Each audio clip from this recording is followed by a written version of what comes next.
Good morning everyone. स्वागत है आपका टारगेट सेमेस्टर के यूट्यूब चैनल पे। मैं आपकी मेंटर अंकिता आपको फिजिक्स पढ़ाती हूँ और हमने फर्स्ट सेमेस्टर का जो भी हमने फिजिक्स पढ़ा था तो उस वक्त आपको याद होगा कि हम लोगों के पास टाइम भी कम था और हमने बहुत सारे सिलेबस पूरा कंप्लीट कर लिया था लगभग, और कुछ सिलेबस रह गया था क्योंकि हमारे पास टाइम कम था और हमारे पास भी टाइम कम था। ठीक है, तो ये क्या है कि दोनों लोग के पास टाइम कम होने की वजह से हमारा कुछ कुछ सिलेबस रह गया था, लेकिन हम सेकेंड सेमेस्टर में सारा सिलेबस हम कवर करेंगे इस बार। ठीक है, तो उसके पहले हम जान लेते हैं कि हमारा सिलेबस क्या है सेकेंड सेमेस्टर में। तो हमारा सेकेंड सेमेस्टर का जो सिलेबस है, पहले ये जानेंगे कि वो दो भागों में बटा हुआ है, पार्ट ए और पार्ट बी में। ठीक है, तो हमारे पार्ट ए में जो है ना पूरा ये 3 यूनिट है। ठीक है, सॉरी सेकेंड 2 यूनिट है और 2 यूनिट में हम पढ़ेंगे थर्मोडायनेमिक्स के बारे में। तो दोनों पहले इन दोनों यूनिट में क्या पढ़ेंगे, थर्मोडायनेमिक्स, जिसमें आपका आ जाएगा, जैसे हमने पढ़ रखा है थर्मोडायनेमिक्स के 4 लॉज होते हैं। ठीक है, आपने ये पढ़ा होगा किसमें, इंटर क्लास में। ठीक है, ये आपका 12th क्लास जो होगा उसमें आपने ये पढ़ रखा होगा। ठीक है, तो हमारा जो ये फर्स्ट यूनिट है आप दे सकते हो, इसका नाम है zeroth and first law of thermodynamics. तो फर्स्ट यूनिट में हम क्या पढ़ेंगे कि इसमें जब हम थर्मोडायनेमिक्स की बात करेंगे ना तो उसका वर्क डन, उसकी इंटरनल एनर्जी क्या होती है, हमारा टोटल वर्क डन कैसे निकालते हैं और थर्मोडायनेमिक्स के जितने भी लॉज होते हैं कैसे काम करते हैं। ठीक है, इसके बाद हम पढ़ते हैं कि जैसे यहाँ पे आपका है सीपी और सीवी। ठीक है, तो ये होता है हमारा क्रिटिकल प्रेशर और क्रिटिकल वॉल्यूम। ठीक है, तो इन दोनों में भी हम क्या करेंगे, रिलेशन देखेंगे, एंथैल्पी पढ़ेंगे। आप यहाँ पे देख सकते हो कि आपका कर्नाट इंजन भी है और एफिशिएंसी कर्नाट्स थ्योरम। ठीक है, ये कर्नाट इंजन के बारे में जानेंगे, ये भी हमारा एक इम्पॉर्टेंट टॉपिक है जिसके अंदर हम पढ़ते हैं। ठीक है, कि कर्नाट इंजन ने कैसे कैसे उसका काम क्या होता है, उसकी इफिशियंसी कितनी होती है। ठीक है, उसके बाद पढ़ेंगे इंटरनल कंबशन इंजन का, ये ऑटो एंड डीजल के बारे में है। तो ये ऑटो एंड डीजल के बारे में जो है ये भी हम पढ़ते रहेंगे क्योंकि हमारा सबसे इंपॉर्टेंट टॉपिक यहाँ से स्टार्ट होता है। तो यहाँ से ये सारा क्या है, एक दूसरे से जुड़ा हुआ है। आप एक चीज देख सकते हैं कि ये जो हमारा यूनिट है, ये सेकेंड यूनिट में आके हमारा थर्मोडायनेमिक्स का दूसरा और तीसरा लॉ डिफाइन किया गया है। ठीक है, पहले लॉ में सिर्फ हमारा क्या है, जीरोथ और फर्स्ट लॉ के बारे में बात किया गया है, और दूसरे में क्या है हमारा, ये है सेकेंड और थर्ड लॉ। ठीक है, तो सेकेंड और थर्ड लॉ कैसे इसमें डिफाइन करना है, उसका स्टेटमेंट क्या है, उसमें क्लॉसियस इनइक्वालिटी की बात होती है, उसमें कैसे निकालते हैं ये भी देखेंगे। एंट्रोपी कैसे निकालते हैं, एंट्रोपी सबको पता होगा, जैसे कि हम क्या करते हैं कि एक बहुत ज़्यादा मतलब घनत्व वाला क्या हो, मॉलिक्यूल्स वाले बॉक्स हो, दूसरे में ट्रांसफर हो रहे हैं, मतलब बहुत ज़्यादा कॉन्सेंट्रेशन है, एक में बहुत कम कॉन्सेंट्रेशन है, तो वहाँ कैसे ट्रांसफर होता है मॉलिक्यूल्स का, उसी में एंट्रोपी, हम एंट्रोपी की बात करते हैं। ठीक है, उसके बाद उनके फिजिकल सिग्निफिकेंस, जब एंट्रोपी पढ़ेंगे तो उसके बारे में हम सारे पॉइंट नोट करते जाएंगे और पढ़ते जाएंगे। ठीक है, उसके आगे आता है हमारा entropy change in various thermodynamical process. ये आप टॉपिक देख रहे हो ना, यानी जब भी हम थर्मोडायनेमिक का प्रोसेस होता है, चाहे कोई भी थर्मोडायनेमिक्स का प्रोसेस हो, ठीक है, उसमें हम ये देखेंगे कि एंट्रोपी हमारा हर प्रोसेस में कैसे कैसे चेंज कर रही है। ठीक है, ये सारी चीजें पढ़ेंगे। फिर पढ़ेंगे हम थर्ड लॉ के बारे में, और थर्ड लॉ में जो पढ़ेंगे एब्सोल्यूट जीरो का वैल्यू कितना होता है, ये चीज पढ़ेंगे। उसके बाद उसके पोटेंशियल के बारे में पढ़ेंगे, और सबसे जरूरी चीज इसमें जो सेकेंड यूनिट में है वो है मैक्सवेल रिलेशन। क्या है, मैक्सवेल रिलेशन, उसके शर्त पढ़ेंगे, जितनी भी शर्तें होती हैं, कंडीशंस होते हैं उसके बारे में। उसके बाद उसका प्रोसेस जो होता है, और फिर एक व्यवस्था, एक सिस्टम को हम इक्विलिब्रियम में कैसे लेके आते हैं, वो भी सारी चीजें पढ़ेंगे। इक्विलिब्रियम मतलब साम्य अवस्था में, क्या कहते हैं, साम्य अवस्था में, तो उसके बारे में भी हम पढ़ते रहेंगे। क्लियर, आप यहाँ पे देख सकते हो क्लॉसियस क्लैपेरॉन इक्वेशन है जो आपने पढ़ रखा होगा। एक तो आप 12th में भी पढ़ रखे होंगे, और एक बीएससी फर्स्ट सेमेस्टर में भी ये थोड़ा सा इसको पढ़ाया जाता है। ठीक है, तो ये जो आपका है ना क्लॉसियस क्लैपेरॉन इक्वेशन, इसके बारे में, और जूल थॉमसन इफेक्ट, आप ये पढ़े होगे ना मैथमेटिकल फिजिक्स में, कहाँ पढ़े होगे, मैथमेटिकल फिजिक्स पे। ठीक है, ये होता है आपका जूल थॉमसन इफेक्ट के बारे में। थोड़ा सा उसका बस फॉर्मूला यूज किया जाता है। यहाँ पे हम उसके बारे में ना पूरा एक्सप्लेन करके पढ़ेंगे। तो ये तो हमारा हो गया पार्ट ए। ये क्या है हमारा पार्ट ए, ये यूनिट फर्स्ट और यूनिट सेकंड।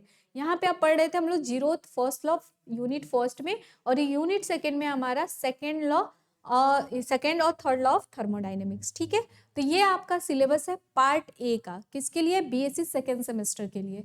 तो ये हमने पढ़ लिया कि हम लोग क्या क्या पढ़ना है, और हम लोग बहुत जल्दी इसको कंप्लीट करेंगे क्योंकि टाइम से पहले स्टार्ट होगा। अब आते हैं हमारे बैच पे, जो इसके लिए मतलब अगर आपको सेकेंड सेमेस्टर का पूरा कंप्लीट करना है और पूरा सिलेबस पढ़ना है, तो हम लोग क्या करेंगे, जाहिर सी बात है हम लोग को बैच ज्वाइन करना पड़ेगा। तो आप लोग क्या करो, सेमेस्टर की टेंशन को कहो बाय बाय, और टारगेट सेमेस्टर को कहो हाय हाय। ठीक है, मतलब हाय हेलो। ठीक है, तो यहाँ पे आपके लिए क्या है, सारथी स्पेशल बैच है। आप देख सकते हो यहाँ पे, ये सारथी special batch BSc second semester वालों के लिए है, स्टूडेंट्स के लिए, जहाँ पे आपको मिलेगा 100% सिलेबस कवरेज। कहने का मतलब कि आपका सिलेबस पूरा का पूरा कवर कराया जाएगा, जैसा कि मैंने आपको स्टार्टिंग में ही बता रखा है। ठीक है, दूसरा मेंटरशिप, और ये आपका है डेली, मतलब आप जितने भी डेली क्वेश्चन करते हो, डेली आपके डाउट होते हैं, ठीक है, इसमें पेपर सॉल्व करवाए जाएंगे, पीवाईक्यूज करवाए जाएंगे। ठीक है, आप यहाँ पे देखो 24/7 आपको डाउट सपोर्ट, यानी आपको 24/7 जितने भी आपके डाउट होंगे वो हमारा जो भी हमारी बैक ऑफिस होगी या फिर हम लोग होंगे, आप एक तो हम यहाँ पे पर्सनली आपको क्या करेंगे, मेंटरशिप देंगे। ठीक है, कि हम पर्सनली गाइड करेंगे कि आपका डाउट क्या है और हम उसको देखेंगे। और यहाँ पे आपको कोई भी डाउट सपोर्ट चाहिए, कोई भी प्रॉब्लम आ रही है, तो आप तुरंत यहाँ पे आप लोग क्या कर सकते हैं, यहाँ से ले सकते हैं हम लोग का।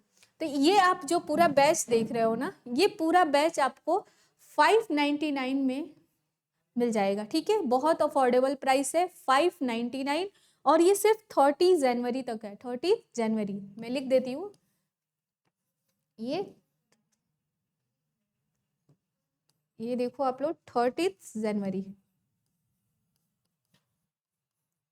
ठीक है, ये 30 जनवरी तक है आपका ये पूरा बैच 599 में। और एक और बात, अगर आपको 590, एक चीज याद रखो, 1 फेब से ये फिर इसका ओरिजिनल प्राइस जो है ना 999 इसमें आ जाएगा। ठीक है, 1 फेब से फिर से इतने में ये हो जाएगा बैच। इससे पहले आप क्या करो, इनरोल कर लो। ठीक है, 599 में, ये 30 जनवरी तक है। और दूसरा चीज, 30 जनवरी तक अगर आपको 599 में भी डिस्काउंट चाहिए, तो आप क्या कर सकते हो, यहाँ पे ऐसे सेमेस्टर कोई गैप नहीं रहेगा। ठीक है, सेमेस्टर 10, यहाँ पे आप सेमेस्टर 10 कूपन कोड यूज कर सकते हैं, जहाँ पे आपको 10% का 599 में 10% का डिस्काउंट भी मिल जाएगा। ठीक है, एक चीज आप यहाँ पे देख सकते हो, जो आपके मेंटर्स हैं यहाँ पे, ये केमिस्ट्री की मैम है यहाँ पे, यहाँ मैं हूँ, ये फिजिक्स, मैथ्स, बायो, और यहाँ पे फिजिक्स के लिए एक और मेंटर। ठीक है, तो ये सारे टीचर्स क्या करेंगे ना, आपको पूरा फिजिक्स का पूरा सिलेबस कंप्लीट करवाएंगे। क्लियर? तो ये हम लोग सारे लोग मिलके आपका पूरा सिलेबस कंप्लीट कराने वाले हैं, और आप ये बैच जितना जल्दी हो सके आप क्या करो, परचेज कर लो। ठीक है, और आप नीचे डिस्क्रिप्शन बॉक्स में लिंक भी दिया होगा, जहाँ से आप व्हाट्सएप पे भी जुड़ सकते हो, जो भी आपके डाउट होंगे वहाँ से क्लियर हो जाएंगे।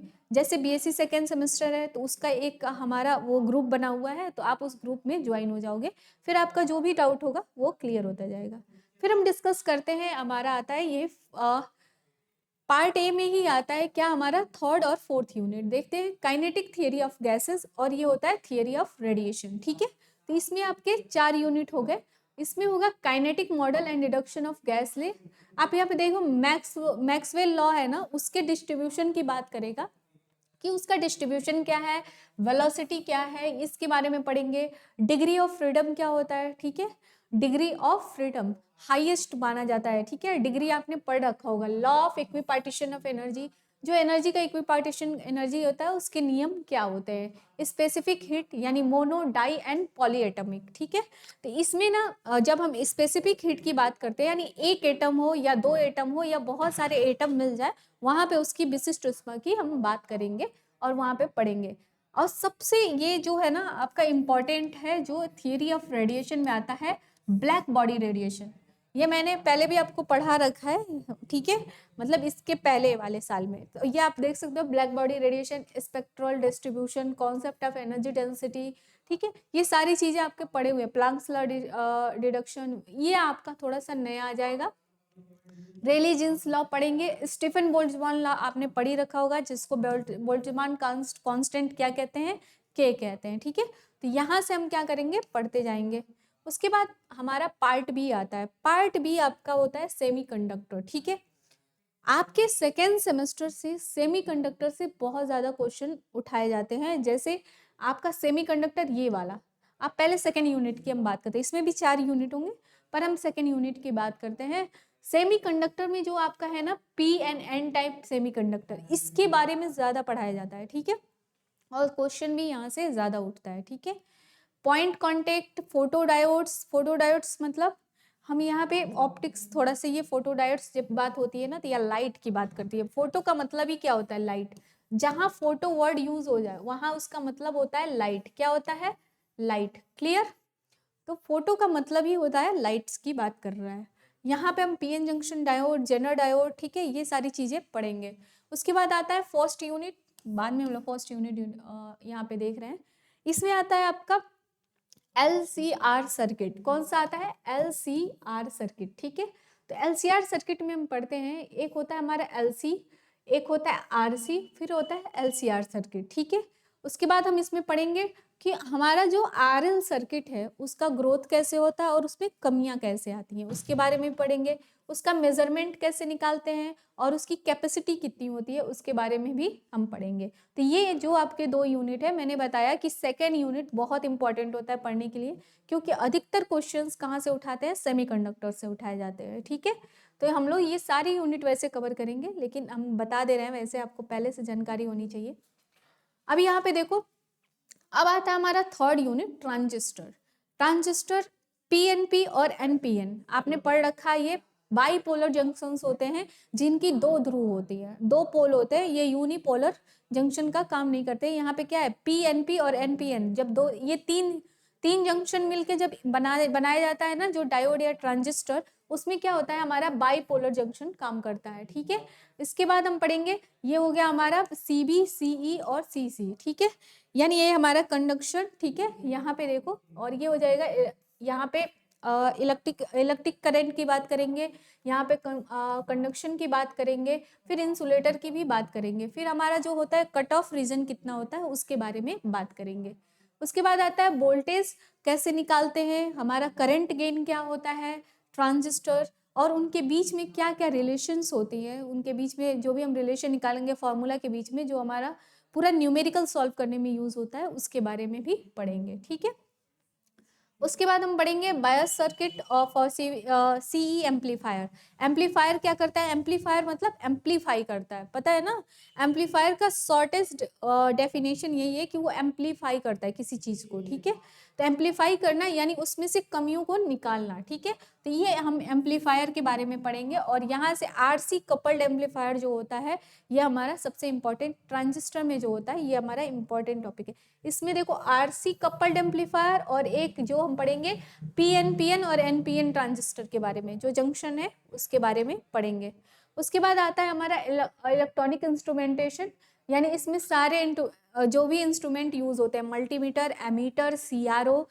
आपको अगर प्रैक्टिकल कराया जा रहा होगा ना तो सीआरओ पे आपको पूरा वो करवाया जाता है कि आपको वेव कैसे मिल रहे हैं। ठीक है, वहां साइन थीटा की वैल्यू क्या होती है। जैसे आपका होता है ना 555 टाइमर, अगर उसका एक्सपेरिमेंट कराया जा रहा है तो उसका बताया जाएगा कि आपको जाओ सीआरओ पे क्या करो, एक डायग्राम निकालो। तो सीआरओ यानी एक इंस्ट्रूमेंट है जिसका यूज करके हम क्या करते हैं, उसका डायग्राम निकालते हैं। तो उसमें कुछ डायग्राम ऐसे मिलता है, कुछ डायग्राम ऐसे स्क्वायर शेप में मिलता है। ठीक है, यहाँ पे साइन और कॉस की वैल्यू निकालनी होती है। तो जो ये होता है ना, इसको कहते हैं सॉ टूथ वेव। क्या कहते हैं, सॉ टूथ वेव। तो इसके बारे में भी हम पढ़ेंगे। उसके बाद आता है हमारा ब्लॉक डायग्राम। ब्लॉक डायग्राम जो भी हम लोग पीछे बनाते हैं, ठीक है, उसके बारे में। उसके बाद सीआरओ जो हम पढ़ रहे हैं, वही मैंने बताया आपको, वेव फॉर्म, यानी यही सॉ टूथ वेव है या फिर ये स्क्वायर वेव है, ठीक है, रेक्टेंगल वेव है, ऐसा कुछ जितने भी वेव है। एक तो ये हो गया पूरा वेवी नेचर, ठीक है, एक ये हो गया। ठीक है, तो ये क्या है, हमारा वेव फॉर्म है। वोल्टेज का मेजरमेंट, करंट, फ्रीक्वेंसी और उनके बीच का फेज डिफरेंस क्या होता है और पाथ डिफरेंस कितना होता है, उसके बारे में भी हम पढ़ेंगे। मल्टीमीटर क्या करता है और एमीटर। मल्टीमीटर जो होता है, आप ऐसे समझो कि जब हमको क्या करना होता है, किसी कैपेसिटर का हमको क्या करना, पता करना हो कि ये कैपेसिटर कितने मतलब कितने ओम का है, ठीक है, उसकी मेजरमेंट कितनी है, उसकी मात्रा कितनी है, तो वो क्या करते हैं हम यहीं से देखते हैं, ठीक है। या फिर हम जो यूज़ करते हैं उसमें फ्यूज़ यूज़ करते हैं, उसके बारे में भी हम लोग देख लेते हैं कि ये कितने का है। ये सारी चीज़ें हम मल्टीमीटर में लगा के देखते हैं। ये छोटा सा रिमोट जैसा आता है, अगर आपके लैब में उपलब्ध होगा तो आपने ज़रूर देखा होगा, ठीक है। और ये सेकेंड सेमेस्टर में आपको अगर लैब कराया जाता है तो ये ज़रूर आपको इंट्रोड्यूस करवाया जाएगा। तो ये हमारा क्या है, fourth semester sorry second semester का ये सारा सिलेबस है, और यहाँ पे हम लोग डिस्कस कर रहे थे। जैसा कि मैंने आपको अभी अभी बताया कि आपको ये बैच 599 में मिल जाएगा 30 जनवरी तक। तो आप जितना जल्दी हो सके क्या करो, इस बैच को ज्वाइन कर लो। और आपको आई रिपीट अगेन कि 30 जनवरी तक ही आपका क्या है, सेमेस्टर 10 जो कूपन कोड है ये काम करेगा, जहां पे आपको 10% का डिस्काउंट मिलता है। क्लियर।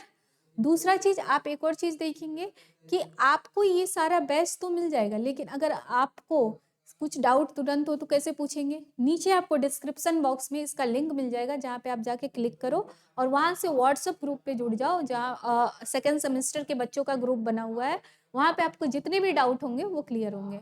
और इस बार सारा सिलेबस कंप्लीट कराना है, ये हम लोग का पूरा मतलब पक्का इरादा है, ठीक है। तो फिर मिलते हैं, और आप लोग जल्द से जल्द इस बैच को ज्वाइन करिए, और जल्द ही हम लोग इस बैच को स्टार्ट करने वाले हैं। फिर हम लोग मिलेंगे आपके नेक्स्ट क्लास में नए यूनिट के साथ, नए सेमेस्टर के साथ। ओके, आज के लिए बस इतना। Thank you.